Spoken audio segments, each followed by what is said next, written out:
এখন ওনারা কোত্থেকে পে করবেন সেই প্রশ্নটা উনি আনছেন। আমরা বলেছি আমরা বাংলাদেশ ব্যাংক অথবা সরকার থেকে কোনো পয়সা আর দিব না। এখন ওনারা কিভাবে দেবেন না দেবেন ওদের টাইমলাইন দেওয়া হয়েছে এবং বলা হয়েছে যদি দিতে না পারেন তাহলে they have to pay for it. How do they pay? অনেকের এখানে মালিক নেই, কেউ বলে আইসিওতে আছে বিদেশে, কেউ বলে কোথায় আছে জানে না। আমরা প্রত্যেকের নামে রেড অ্যালার্ট করার জন্য আমাদের স্বরাষ্ট্র মন্ত্রণালয়কে অনুরোধ জানাচ্ছি, পার্টিকুলারলি কয়েকটি বিষয়ে।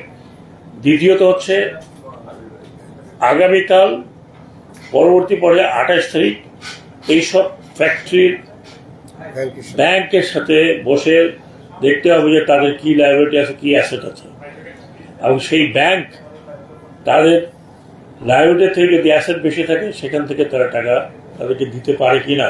যদি না দিতে পারে তাহলে সেটা কি ব্যবস্থা হবে সেটা নিয়ে আলোচনা হবে বাংলাদেশ ব্যাংক এবং ফাইন্যান্স মিনিস্ট্রি এবং লেবার মিনিস্ট্রির সাথে। আমাদের উদ্দেশ্য হচ্ছে যে তারা প্রমিস করেছে, কেউ বলেছে 7 তারিখে দিবে, কেউ বলেছেন 8 তারিখে দিবে, এই টাকাটা তারা পেমেন্ট করতে হবে। কোথা থেকে পেমেন্ট করবেন? হয় তাদের অ্যাসেট বিক্রি করে, যদি করা যায়, করা যাবে কিনা আমার সন্দেহ আছে, না হলে বাড়িঘর বিক্রি করে।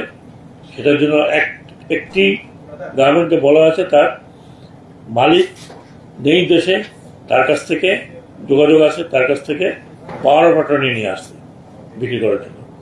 সেটা বিক্রি করে হবে কিনা আই ডোন্ট নো। কাজেই এইটা খুব একটা কনক্লুসিভ মিটিং ছিল না।